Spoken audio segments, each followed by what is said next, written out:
Peringottukara Lions ക്ലബിന്റെ governor വിസിറ്റും പുതിയ ഭാരവാഹികളുടെ സ്ഥാനാരോഹണവും നടന്നു. Peringottukara Lions club president E D. Shaji അധ്യക്ഷത വഹിച്ച ചടങ്ങിൽ district governor engineer T. Jayakrishnan പുതിയ ഭാരവാഹികളുടെ സ്ഥാനാരോഹണം നടത്തി. 2026-27 president Relson R, secretary Ranjith Raveendranathan, treasurer Raveendran Thirumuttam എന്നിവർ പുതിയ ഭാരവാഹികളായി സ്ഥാനമേറ്റു. ചടങ്ങിൽ regional chairman N S. Dineshan, district coordinator Peethambaran Rarambath, regional lady Amrutha Jayaprakash, lady cabinet secretary Radhika Jayaprakash എന്നിവർ സംസാരിച്ചു. തുടർന്ന് കലാപരിപാടികളും സ്നേഹവിരുന്നും ഉണ്ടായിരുന്നു.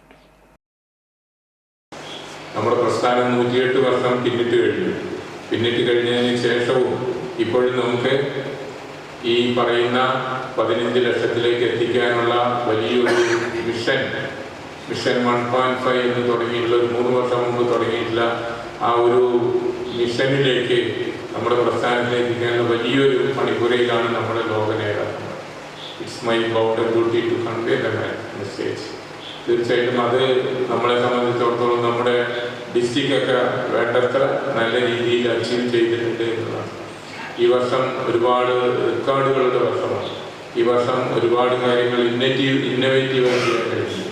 ഈ വർഷം ഒരുപാട് ആളുകളെ നമ്മുടെ പ്രസ്ഥാനത്തിൻ്റെ ഉയർച്ചയിലേക്ക് നമുക്ക് കൊണ്ടുവരാൻ കഴിഞ്ഞു.